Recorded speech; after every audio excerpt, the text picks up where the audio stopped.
الحمد لله رب العالمين والصلاة والسلام على سيد الأنبياء والمرسلين وعلى آله وأصحابه أجمعين۔ آج سورۃ النساء کے 17ویں رکوع کا آغاز ہے۔ ارشاد فرمایا وَلَوْلَا فَضْلُ اللَّهِ عَلَيْكَ وَرَحْمَتُهُ، اور اے حبیب اگر آپ پر اللہ کا فضل اور اس کی رحمت نہ ہوتی لَهَمَّتْ طَائِفَةٌ مِّنْهُمْ أَن يُضِلُّوكَ، تو ان منافقین میں سے کچھ لوگ یہ چاہتے کہ آپ کو دھوکہ دے دیں۔ وَمَا يُضِلُّونَ إِلَّا أَنفُسَهُمْ، حالانکہ وہ اپنے آپ ہی کو بہکا رہے۔ وَمَا يَضُرُّونَكَ مِنْ شَيْءٍ، اور وہ آپ کو کچھ بھی نقصان نہیں پہنچا سکتے۔ وَأَنزَلَ اللَّهُ عَلَيْكَ الْكِتَابَ وَالْحِكْمَةَ، اور اللہ نے آپ پر کتاب و حکمت نازل فرمائی۔ وَعَلَّمَكَ مَا لَمْ تَكُن تَعْلَمُ، اور آپ کو سکھا دیا جو کچھ آپ نہ جانتے تھے۔ وَكَانَ فَضْلُ اللَّهِ عَلَيْكَ عَظِيمًا، اور آپ پر اللہ کا بڑا فضل ہے۔ طامہ کی قوم نے طامہ کو چوری سے بری بنانے کی پوری کوشش کی، اور وہ لوگ نبی کریم صلی اللہ علیہ وسلم سے سامنے غلط بیان کرتے رہے تاکہ آپ علیہ السلام صحیح فیصلہ کرنے سے باز رکھیں۔ اس آیت میں بتا دیا گیا کہ اللہ کا نبی اکرم صلی اللہ علیہ وسلم فضل عظیم ہے۔ یہاں فضل عظیم سے مراد آپ علیہ السلام کو ابتدا سے انتہا تک کا علم عطا فرمانا ہے۔ بخاری شریف کی حدیث مبارک ہے کہ علیہ السلام نے اپنے قیام فرما کر سب مخلوقات کی ابتدا سے لے کر جنتیوں کی جنت میں داخل ہونے اور دوزخیوں کی دوزخ میں داخل ہونے کی تمام رے دیں، تو جنہیں اللہ نے نئے علوم عطا کر دیے ہوں انہیں طامہ کی قوم کی غلط بیان بازی کیسے بے خبر رکھ سکتی ہے ان کی غلط بیانی سے۔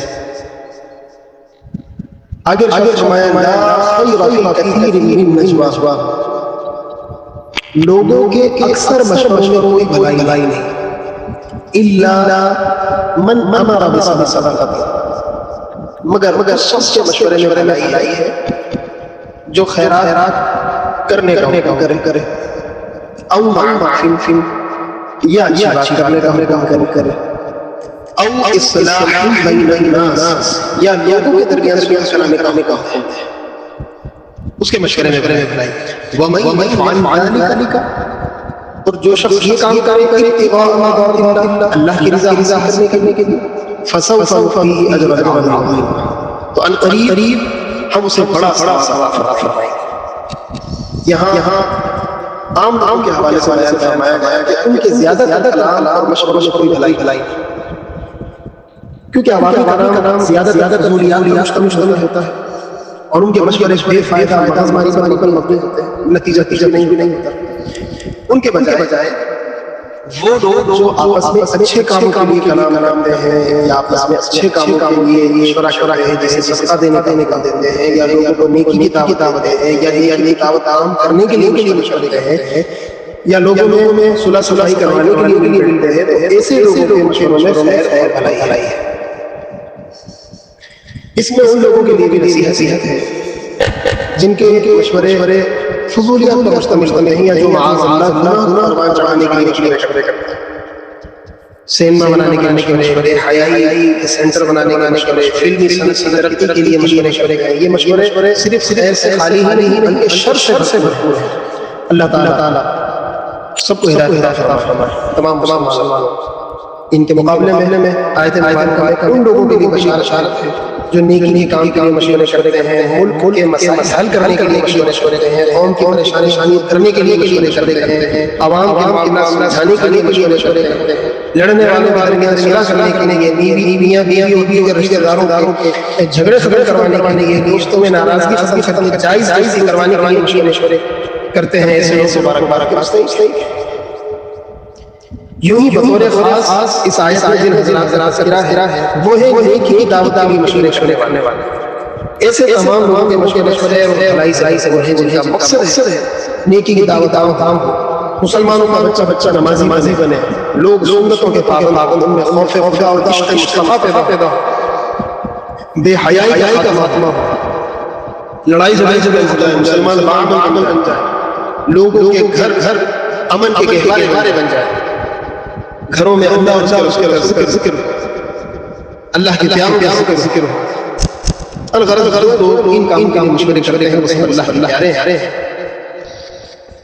اللہ تبارک و تعالی ہمیں پسند کا بندہ بنائے۔ آگے فرمایا وَمَن يُشَاقِقِ الرَّسُولَ، اور جو کوئی اللہ کے رسول کی مخالفت کرے، من بعد ما تبین له الهدى، ہدایت ہونے کے بعد، وَيَتَّبِعْ غَيْرَ سَبِيلِ الْمُؤْمِنِينَ، اور مسلمانوں کی راہ کے خلاف چلے، نُوَلِّهِ مَا تَوَلَّى، تو ہم اسے دنیا میں اس کے حال پر چھوڑ دیں، وَنُصْلِهِ جَهَنَّمَ، اور قیامت کے دن کسی جہنم میں داخل کریں گے، وَسَاءَتْ مَصِيرًا، اور وہ کیا ہی برا ٹھکانہ ہے۔ اس آیت میں دو چیزوں سے منع کیا گیا ہے جو حقیقت میں ایک ہی ہے۔ پہلی چیز کہ رسول اللہ صلی اللہ علیہ وسلم کی مخالفت جائز، اور دوسری بات مسلمانوں کے راستے سے ہٹ کر چلنا جائز، کیونکہ مسلمانوں کا راستہ اطاعت رسول کا راستہ ہے، تو اس سے ہٹنا اطاعت رسول سے ہٹنا ہے۔ یہ آیت اس بات کی دلیل ہے کہ مسلمانوں کا اجماع اور اتفاق حجت اور دلیل ہے، اس کی مخالفت جائز ہے، جیسا کہ کتاب و سنت کی مخالفت جائز ہے۔ اس سے یہ بھی ثابت ہوا کہ مسلمانوں کا راستہ ہی صحیح سے مستقیم ہے۔ حدیث مبارک میں ہے کہ جماعت پر اللہ کا ہاتھ ہے، اور ایک حدیث میں ہے کہ سواد اعظم نبی سماج کی پیروی کرو، جو اس گروہ سے جدا ہوا وہ جہنم میں گرا۔ واضح ہوا کہ حق مذہب اہل سنت و جماعت ہے، کیونکہ یہی مسلمانوں کی شریعت کا مذہب ہے، اور یہی بڑی جماعت ہے۔ اللہ مسلمانوں کو اتحاد نصیب فرمائے، ہمیں صراط مستقیم پر رکھے، ایمان کی صلاحیت عطا فرمائے۔ بحمد اللہ تعالی سنت کا سکرمہ مکمل ہوا، اللہ تبارک و تعالی قبول فرمائے، غلطی معاف فرمائے، انوار قرآن کریم سے ہمارے قلوب و اذہان کو روشن و منور فرمائے، صحیح معنی قرآن کریم پڑھنے سمجھنے اس پر عمل کرنے اور اس کا دوسروں کو پہنچانے کی توفیق و سعادت فرمائے، آمین یا رب العالمین۔